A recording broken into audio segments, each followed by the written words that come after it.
삶을 살다 보면 누구나 한 번쯤은 내 인생을 한번 확 바꿔보고 싶은 그러한 마음을 가질 때가 있습니다. 내 인생은 왜 그럴까? 왜 나는 왜 맨날 이렇게 헛발질하는 인생을 살아갈까? 아니, 저 사람은 왜 그럴까? 이 결혼 확 뒤바꿔버려? 하기도 하고, 여러 가지 우리 생각을 가지고 살아갑니다. 인생을 다시 시작하고 싶은 그러한 마음 말입니다. 하지만, 지나간 인생은 다시 담을 수 없다는 것이죠. 떨어진 꽃잎을 다시 주워서 붙일 수가 없습니다. 그러면 우리 인생은 리셋할 수 없을까요? 그냥 팔자련이 하고 살아가야 하는 걸까요? 컴퓨터를 쓰다 보면 가끔 컴퓨터가 먹통이 될 때가 있어요. 그냥 멈춰버려요. 그러면 작업하던 모든 것들이 다 날아가잖아요. 그래도 요즘 컴퓨터들은 좋아가지고요. 그게 다 저장이 돼요. 그 했던 작업들이 그대로 남아있어요. 그래서 다시 리셋을 한번 딱 시키면은 다시 돌아가요. 그래서 좋은 환경에서 작업할 수 있도록 만들어주죠.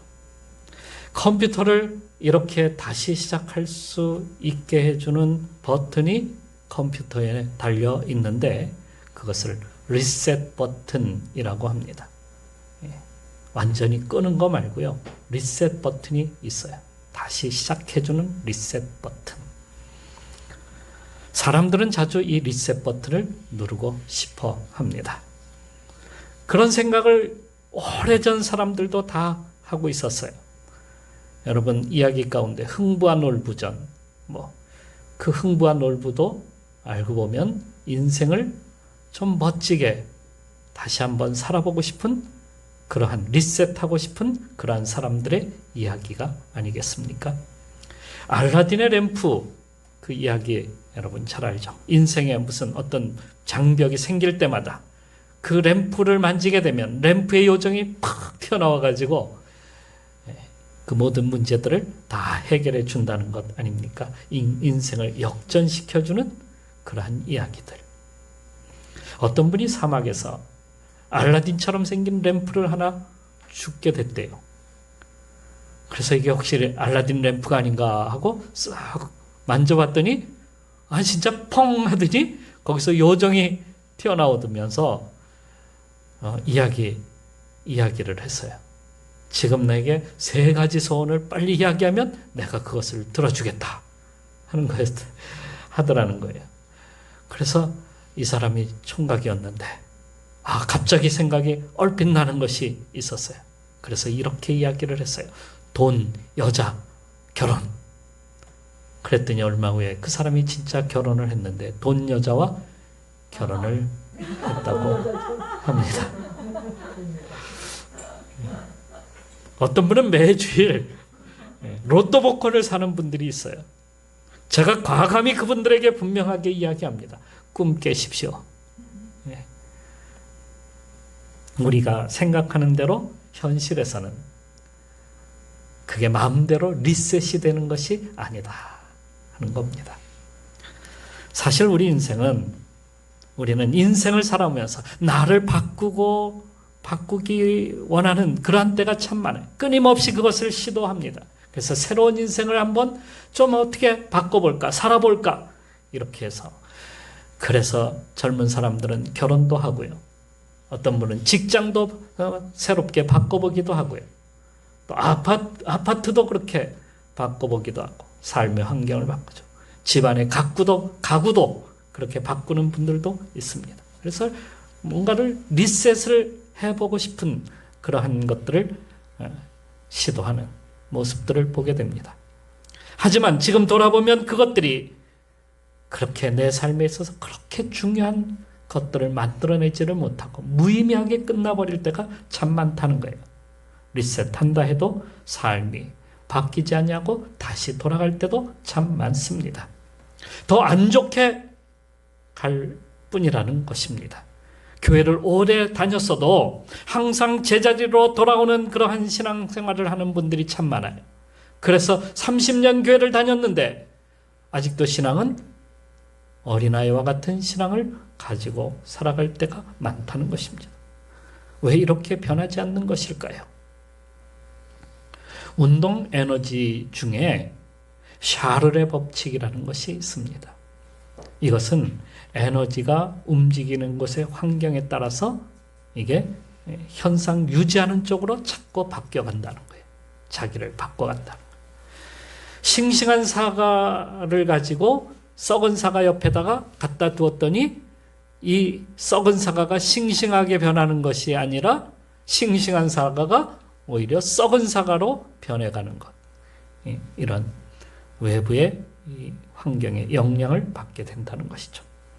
그래서 삶의 리셋을 한다 해도 그때뿐이지 변하지 않는 이유가 바로 그런 것이라는 겁니다. 사울왕을 보게 되면 잘 그것을 볼 수가 있습니다. 본문에서 사울이 그의 삶이 리셋되는 과정들을 갖다가 보여주고 있어요. 그에게 하나님의 영이 임하게 되는데요. 그는 새 사람이 되었다라고 말씀하고 있습니다. 거기다 그는 예언자와 같은 모습으로 그렇게 변하였습니다. 그러니까 여기서 하나님의 영이 임할 때에 그는 이전의 사울이 아니었습니다. 이전의 사울은 수줍은 시골 청년에 불과했었는데요. 그러던 그가 사람들 앞에서 예언도 하고 또 산당에 올라가 기도와 예배의 그 경건의 모습을 하고 있는 것을 보게 됩니다. 그렇게 바뀐 거예요. 그런데 그가 왕이 된 후에 그의 삶은 계속해서 그렇게 사는 것이 아니라요. 다른 모습, 이전의 모습으로 돌아가고 말았어요. 세상의 모습으로 다시 돌아간 겁니다. 제 개인적인 생각으로 그의 인생이 좀 몇 번 리셋이 됐으면 하는 그러한 마음을 갖기도 했습니다. 그럼 어떻게 해야 우리도 새로운 삶으로 리셋이 될 수 있단 말입니까? 새로운 삶으로의 리셋이라고 하는 것은 나에게서 하나님께로 옮겨가는 거예요. 나로부터 변화해서 하나님께로 옮겨가는 것. 이게 참다운 리셋이시다 하는 겁니다. 베들레헴에 살던 나오미가 있었습니다. 그녀는 남편과 함께 고달프고 힘든 인생을 한번 바꿔보자고 결심을 하고 새로운 일을 추진하게 됩니다. 베들레헴에서 떠나서 다른 나라, 모압이라고 하는 나라로 가서 살게 되죠. 그곳에 가면 그래도 살 길이 열릴 것이다. 막연한 그러한 생각을 가지고 삶을 바꿔보기로 했던 겁니다. 하지만 그들에게 찾아온 것은 혹독한 어려움과 시련뿐이었습니다. 10년 만에 남편 또 아들 둘 다 견디지 못하고 죽고 말았습니다. 결국에 그녀는 며느리 룻과 함께 다시 베들레헴으로 돌아오게 되는데요. 이는 나오미와 그 가족이 하나님을 떠나서 세상으로 나갔다가 다시 돌아오는 그러한 과정을 여기서 말해주고자 하는 것이죠. 누가복음 15장에서 예수님의 비유 가운데 아버지를 떠난 그 아들, 그는 먼 타국으로 가서 마음대로 살아보려고 하다가 결국에 아버지 품으로 다시 돌아오게 된다는 그 이야기의 말씀처럼 이 룻기도 그렇게 구약에 있어서 집 나간 아들 같은 이야기로 전개가 되고 있는 것을 볼 수 있습니다. 바울은 빌립보에서 감옥에 갇혀 있다가 그곳에서 자결하려는 간수장에게 이렇게 이야기합니다. 주 예수를 믿으라. 그리하면 너와 내 집이 구원을 받으리라. 하면서 새 삶을 선포해 줍니다. 예수님은 제자들에게 이렇게 말씀을 하셨어요. 나를 따라오라. 내가 너희를 사람을 낚는 어부가 되게 하리라. 새 삶으로 주님은 그들을 부르십니다. 니고데모에게 거듭나야 새로운 삶이 열린다고 말씀을 하십니다. 삭개오에게 나무에서 내려오라 내가 너희 집으로 가겠다 하실 때에 주님은 그를 초청하고 계시는 겁니다. 어디로요? 새로운 삶으로. 이것은 나의 삶의 주인을 바꾸는 것입니다. 전에는 내가 주인이었어요. 하나님께로 돌이킨다는 것은 나의 삶의 주인을 이제는 바꾸는 겁니다. 누구로? 내가 아닌 하나님이 나의 주인으로 바꾸는 거예요. 사무엘은 사울에게 이렇게 이야기합니다. 이 징조가 내게 임하거든 너는 기회를 따라 행하라. 하나님이 너와 함께 하시느라. 7절 말씀에 보면 이렇게 쓰고 있죠. 하나님을 붙드는 인생을 살 것을 알려주고 있지만 그는 바꾸지 않습니다. 계속해서 삶의 주인이 누구라는 거예요? 자신이. 처음에는 바꾸는 것처럼 보이지만 바꾸지 않습니다. 내 삶의 주인은 나다라고 생각하는 거예요. 세상은 나 자신이 삶의 주인이 되어야 된다고 이렇게 말하고 있습니다. 인간 스스로 자유를 얻어야 된다고 합니다. 인간성 회복을 이루어야 된다고 그렇게 알려주고 있습니다. 그것은 성의 자유, 육체의 자유, 인간 본래의 모습으로 돌아가는 것이 진짜의 모습이라는 거예요. 그래서 신으로부터의 자유를 얻어야 된다는 거예요. 하나님으로부터 노예가 되지 말라고 그렇게 이야기합니다. 그래서 모든 것에서 하나님을 갖다가 없애버리는 일을 합니다. 모든 매체에서 하나님이 나오는 것을 다 지워버립니다. 교회의 아름다운 모습을 보여주는 것은 없어요. 교회의 추하고 타락한 모습을 계속해서 보여줍니다. 그게 본래의 모습이라는 거예요. 그런데 고난이 오고 인생이 벽에 부딪히게 되면 그때 감당할 수 없게 됩니다. 팔자련이 하고 살아갈 수 있을까요? 우울한 인생을 답답하고 공허한 그 막힌 기분으로 인생을 그렇게 평생 살아가겠습니까? 우리 인생을 그렇게 답답한 채로 살아가고 싶은 사람은 아무도 없습니다. 인생을 리셋하고 싶어 하죠. 그런데 주님은 우리에게 말씀하십니다. 내게로 오라고 하십니다. 주님 안에서 찾으라고 그렇게 말씀을 하십니다. 우리는 그렇게 창조되었어요.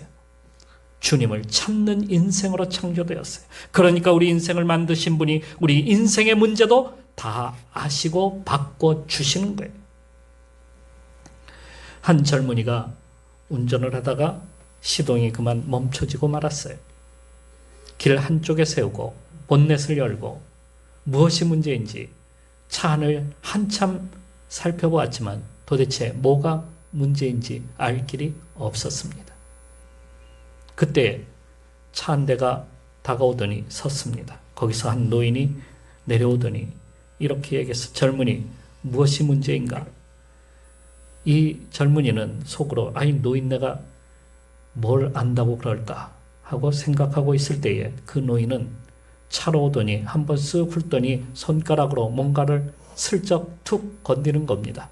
그리고 말을 합니다. 가서 시동을 걸어보세요.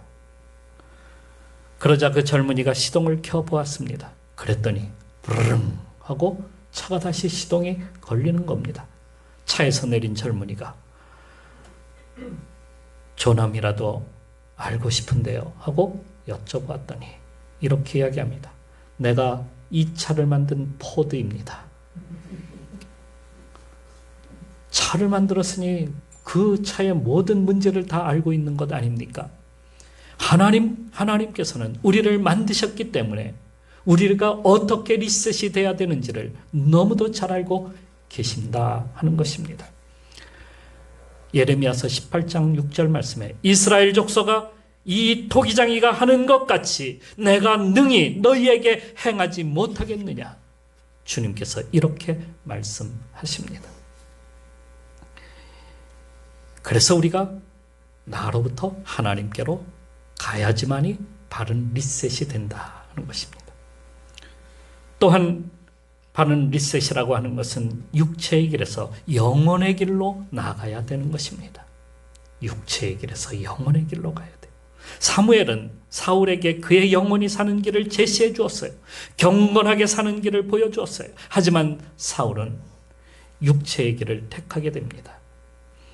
처음엔 새 사람이 되는 길에 섰지만 다시 돌아가고 말았어요. 우리도 영으로 시작했다가 육체로 마치는 분들이 참 많습니다.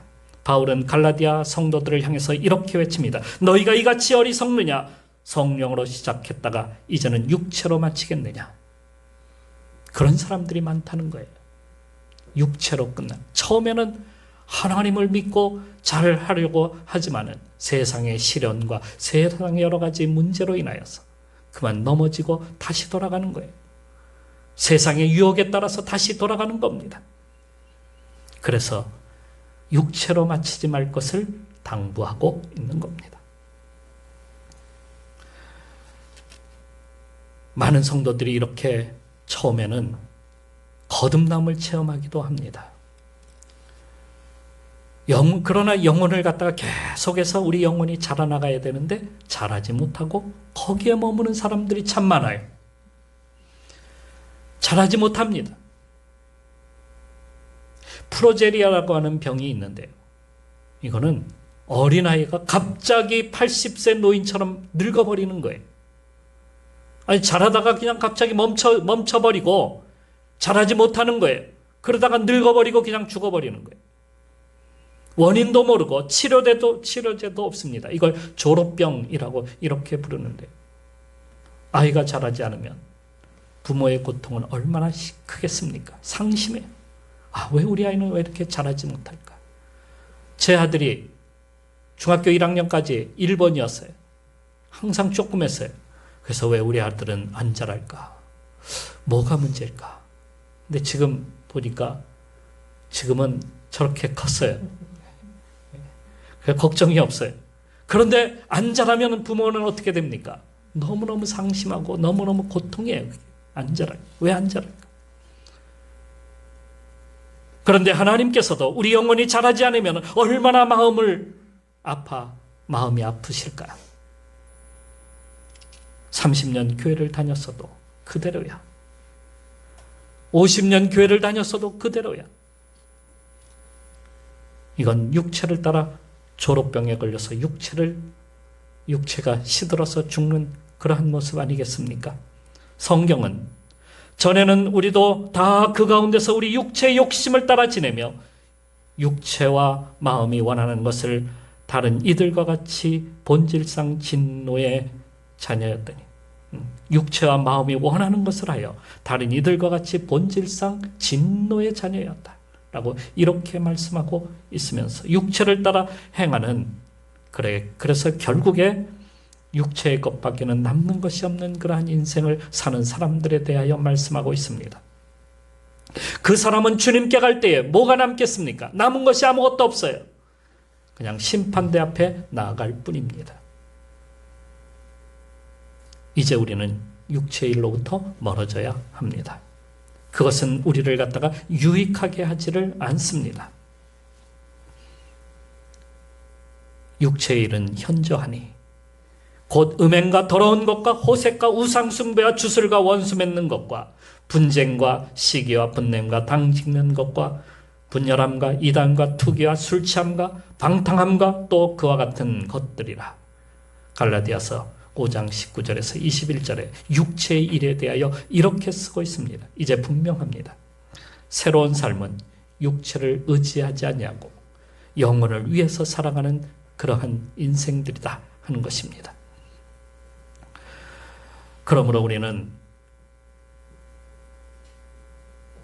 나의 영혼이 주님께로 향할 수 있도록, 날마다 자라나갈 수 있도록 그렇게 우리 영혼이 리셋이 되어야 된다 하는 것입니다. 그리고 바른 리셋은 세상을 아는 지식에서 하나님을 아는 지식으로 나아가는 것이 새로운 리셋입니다.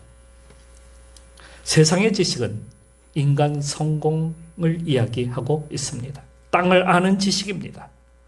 세상 지식은 하나님을 제거하는 그러한 지식입니다. 세상 지식은 자기를 높이는 지식입니다. 세상에서 잘 되는 지식입니다. 그러나 하나님을 아는 지식은 자신을 낮추는 것이며 이 땅의 것이 아닌 하늘의 것입니다. 그것은 이 땅뿐만 아니라 영원히 잘 사는 것을 이야기해 주고 있는 겁니다. 그러기에 우리는 세상에 속한 것에 만족하지 말고 하나님의 지식으로 우리가 채워져 가야 합니다. 세상의 지식은 열심히 연구하고 머리 쓰고 그렇게 하면은 세상의 지식은 채워집니다. 그러나 하나님의 지식은 자신을 낮출 때만이 거기에 채워지게 된다는 것입니다. 그래서 우리는 예수님을 닮아가야 합니다. 그래야 하늘의 지식을 우리가 얻을 수 있는 것 아닙니까? 예수님은 이렇게 사셨습니다. 그는 근본 하나님의 본체시나 하나님과 동등됨을 취할 것으로 여기지 아니하시고 오히려 자기를 비어 종의 형체를 가지사 사람과 같이 되셨고 사람의 모양으로 나타나사 자기를 낮추시고 죽기까지 복종하셨으니 곧 십자가에 죽으심이라. 겸손히 자신을 낮추면서 사셨던 것이 예수님의 삶입니다. 그런데 사울왕은 그렇게 살지 않았습니다. 세상 지식에 따라서 그는 세상의 왕이 되고 싶어 했습니다. 그는 어떤 사람보다도 높아지려고 했습니다. 그래서 자기 마음대로 행하는 모습들을 우리는 종종 보게 됩니다. 세상 지식에 쌓여 있어서 그렇습니다. 진리는 겸손히 엎드릴 때 비로소 얻게 되는 겁니다. 예수님은 산상수훈에서 이렇게 말씀하십니다. 심령이 가난한 자가 복이 있도다. 자신을 겸손히 낮추고 가난한 심령으로 주님을 바라볼 때에 천국을 얻게 된다. 이렇게 말씀하시는 겁니다. 예수님은 결국에 하나님 보호자 옆에 앉으셨습니다. 우리가 겸손할 때에 하나님은 우리를 높여주십니다. 자신을 낮출 때에 우리를 세워주십니다. 적은 일에 충성할 때에 큰 것도 주십니다. 왕이 되고 싶습니까? 그러면 섬기면 됩니다. 자신을 낮추면 됩니다. 하나님을 아는 지식으로 우리는 채워져 가야 된다 하는 것입니다. 골로새서 1장 9절에 너희로 모든 신령한 지혜와 총명에 하나님의 뜻을 아는 것으로 채워지기를 원한다라고 이렇게 말을 합니다. 우리 영혼 가득 하나님을 아는 것으로 채워져 가기를 주님의 이름으로 축원합니다. 내가 하려고 하면 다 꽝이 되고 맙니다, 여러분. 꽝. 여러분 꽝 아시죠? 0이 되고 말아요. 그 앞에 일이 없기 때문에. 지금 가는 길에서 잘못되었다는 것을 발견하면 돌아서야 되는데 우리는 어리석게도 그 길을 계속 가려고 해요. 그러니까 우리 인생은 자꾸 하나님과 반대의 길로 자꾸 가는 거예요. 돌아서야 되는 것 아닙니까? 그런데 우리가 그 길을 가지 않아요. 사탄은 우리에게 바른 길로 생명의 길로 가지 못하게 하도록 막고서 세상의 것을 자꾸 우리에게 보여줍니다. 이런 것에 유혹을 받아서 빠지고 바른 삶으로 리셋하지 못하게 자꾸 만드는 것이죠. 새로운 인생을 살지 못하도록 자꾸 막는 거예요. 여러분, 우리가 어떻게 해야 새로운 인생을 다시 살 수 있을까요? 그렇기 때문에 우리가 주님 앞으로 가야 된다는 것입니다. 주님께 나의 영혼을 맡기고 살아가야 된다는 거예요. 그분을 향해서 우리가 닮아가면서 세상 지식이 아닌 하나님 지식으로 우리가 채워져야 된다는 거예요. 여러분 모두가 이러한 새로운 삶으로 리셋되어가는 성도로 살아가시기를 주님의 이름으로 축원합니다. 우리 같이 기도하시겠습니다. 나비와 나방은 다릅니다. 나비는 태양으로부터 에너지를 얻고 활동하고 하늘을 날죠. 반면에 나방은 자기 힘으로 에너지를 얻으려 합니다. 나비는 아침이 되면 가만히 앉아서 젖은 날개를 말리며 햇볕을 받습니다. 그런 후에 그는 힘을 얻어서 우한 자태를 가지고 하늘을 날아오릅니다. 하지만 나방은 자기 힘으로 에너지를 만들기 위해서 날기 한참 전부터 힘을 다해서 탁탁거리며 에너지를 충전해 갑니다. 그런 후에 하늘을 날아오를 때는 힘겹고 안쓰러워 보이기도 합니다. 우리가 지금까지 나방처럼 살아오지는 않았습니까? 그래서 뭔가 새로운 인생을 멋지게 살고 싶은데 힘들고 어렵고 참으로 고통스럽지는 않습니까? 내 힘으로는 어렵습니다. 내 힘이 아닌 하나님께서 우리와 함께 하신다면 달라지지 않겠습니까? 나의 짐을 주님께 맡기고 살면 어떨까요? 새로운 인생으로 리셋되어 가야 됩니다. 이 시간 주님께 맡기며 주여 나의 인생을 새롭게 시작하고자 합니다. 도와주시옵소서. 지금 이 시간 새롭게 시작하고자 합니다. 함께하여 주옵소서. 우리 같이 기도하시겠습니다.